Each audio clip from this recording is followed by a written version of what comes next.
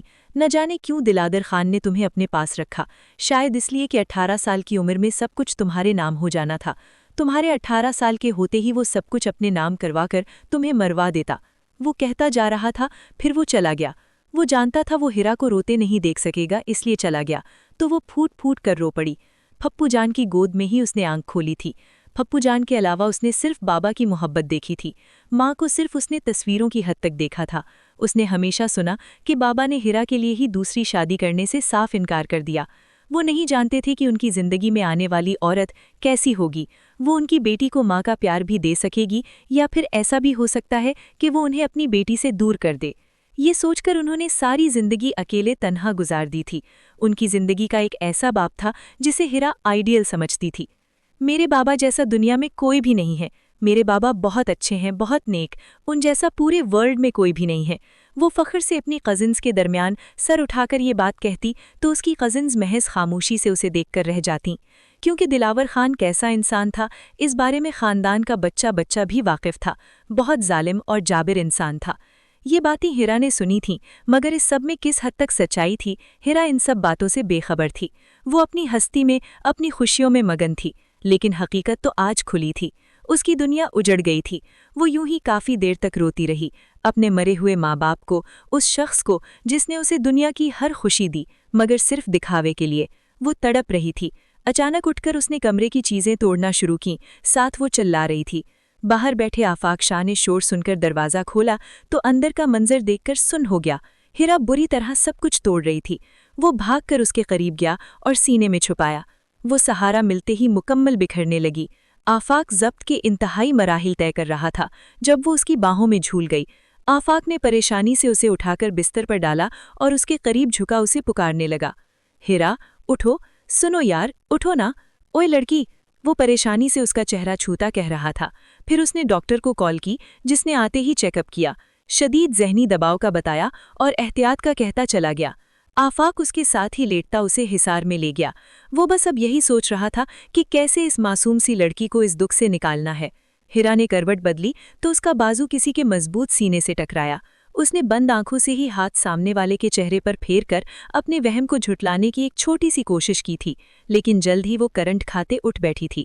اس کے اتنے قریب آدھی رات کو کون آ سکتا تھا؟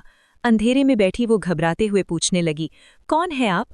ہیرا کی تو جان حلق میں دھڑک رہی تھی، جبکہ اس کی بوکھلاہٹ دیکھ کر سامنے والے کے ہونٹوں پر پیاری سی مسکراہٹ آئی تھی۔ جان شاہ، آفاق شاہ نے نرمی سے پکارا تھا۔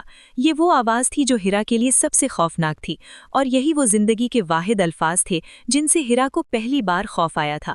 کون ہے؟ اس نے اپنا وہم جھٹلانے کی آخری کوشش کی۔ وہ مکمل اپنا نکاح بھول چکی تھی۔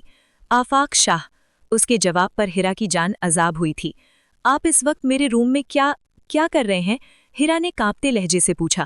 وہ اپنا نکاح بھول چکی تھی۔ کیوں؟ سامنے سے آفاق نے الٹا سوال کیا تھا۔ وہ غصہ کنٹرول کر رہا تھا۔ کیا اب مجھے اپنے روم میں آنے کے لیے اجازت کی ضرورت پڑے گی؟ وہ ہیرا کو دیکھتا سخت لہجے میں پوچھ رہا تھا۔ آپ کا روم؟ ہیرا کو جھٹکا لگا۔ تبھی ہیرا نے بیڈ سے اٹھنے کی کوشش کی تو مقابل نے اس کا بازو دبوچتے ہوئے اسے اپنے قریب بیڈ پر گرانے والے انداز میں لٹایا۔ خبردار ہیرا، جو تم نے یہ کہا کہ تم ہمارا نکاح بھول چکی ہو، تم مجھے بھول چکی ہو۔ آفاق کو غصہ آیا تھا۔ وہ ایسے کیسے اتنا اہم تعلق بھول سکتی تھی؟ تعلق بھی وہ جو چند لمحے پہلے بنا تھا، جبکہ اس کی بات پر ہیرا کی جان جانے لگی۔ مگر میری شادی تو اسد سے ہونی، اس کی بات آفاق نے درمیان میں ہی قید کر لی۔ ہیرا تڑپ اٹھی تھی۔ وہ کچھ دیر بعد پیچھے ہوا۔ دوبارہ کسی اور کا نام اگر ان لبوں سے ادا ہوا تو جان نکال لوں گا، وہ سختی سے اس کے گال پر لب رکھ کر بولا۔ وہ کانپتے ہوئے نفی میں سر ہلانے لگی۔ اب اسے یاد آنے لگا سب کچھ۔ وہ پھر سے رو پڑی۔ وہ تنہا رہ گئی تھی۔ اس نے پھر سے اٹھنے کی کوشش کی۔ اگر تم 1 انچ بھی ہلی تو بہت برا ہوگا تمہارے لیے، آفاق شاہ نے اس پر پکڑ سخت کرتے کہا۔ ایک تو رات کا وقت، اوپر سے اس ظالم کی گرم سانسوں کا جادو جو ہیرا کے چہرے پر پڑ رہا تھا، جس سے ہیرا کے تو ہاتھ پیر پھولنے لگے تھے۔ اتنا کیوں گھبرا رہی ہو؟ تمہیں کھا تھوڑی نہ جاؤں گا، بس اپنے سے تمہارا حلال تعلق قائم کروں گا۔ وہ خود بھی ہیرا کی حالت سے لطف اندوز ہوتے ہوئے بولا۔ وہ اپنا غم بھول کر اس کی باتوں کا معنی سمجھتی گھبرا گئی۔ وہ آپ اس وقت میرے روم میں کیوں آئے ہیں؟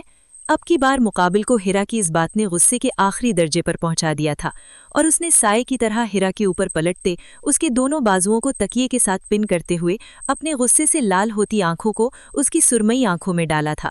میں نے کہا تو ہے یہ ہمارا روم ہے، یہاں نہیں آؤں گا تو کہاں جاؤں گا؟ وہ سختی سے بولا۔ بہت تڑپا رہی ہو مجھے، وہ اس کے چہرے پر ہاتھ پھیرتا بولا۔ ہیرا کانپ گئی۔ تمہیں اس کا آج پورا حساب دینا پڑے گا۔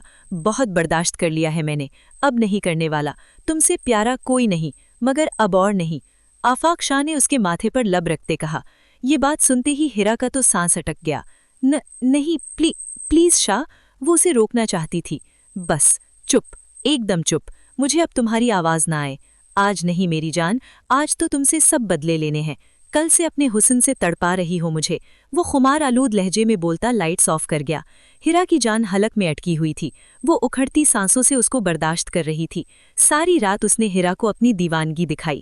صبح تک ہیرا اس کو برداشت کرتی رہی۔ اگلی صبح بہت روشن تھی۔ ہیرا فریش ہو کر تیار ہو رہی تھی جب آفاق نے اسے اپنے حصار میں لیا۔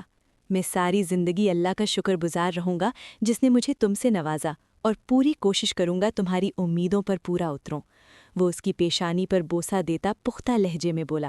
پھر سب نے دیکھا تھا کیسے آفاق شاہ نے ہیرا کے خواب کو تعبیر دی۔ ہیرا نے بھی دن رات لگا کر اپنا میڈیکل پورا کیا۔ آفاق نے دلاور خان کے خلاف کیس لڑ کر ہیرا کو اس کا حق دلوایا۔ ہیرا نے اپنی جائیداد سے ہسپتال تعمیر کروانے کا فیصلہ کیا۔ آفاق کو کوئی اعتراض نہ ہوا، وہ بس اس کے قریب رہ کر اسے خوش دیکھنا چاہتا تھا۔ اس کی چاہت و دیوانگی بھلے ہی ہیرا کی جان حلق میں اتار دیتی، مگر اس کی سپورٹ سے ہیرا خود کو خوش نصیب سمجھتی تھی۔ طیب شاہ ابھی تک بیٹے سے ناراض تھے، مگر آفاق شاہ کو ہمیشہ کی طرح اب بھی فکر نہیں تھی۔ وہ اپنی بیوی کے ساتھ تھا، خوش تھا، الگ دنیا بسائے ہوئے۔ وہ سب سے الگ تھا۔ اپنی بہن اور ماں کو وہ پاس لے آیا تھا۔ طیب شاہ نے بہت ہنگامہ کیا، مگر آفاق شاہ کے غصے کے آگے کچھ نہ کر سکے۔ یوں آفاق شاہ نے ہیرا شاہ کو ہر دکھ سے نکال کر خوشیوں بھرا جہان دیا تھا۔ ہیرا کو کبھی اس کے ان پڑھ ہونے پر شرمندہ نہ ہونا پڑا تھا، کیونکہ آفاق نے خود کو اس کے قابل بنا لیا تھا۔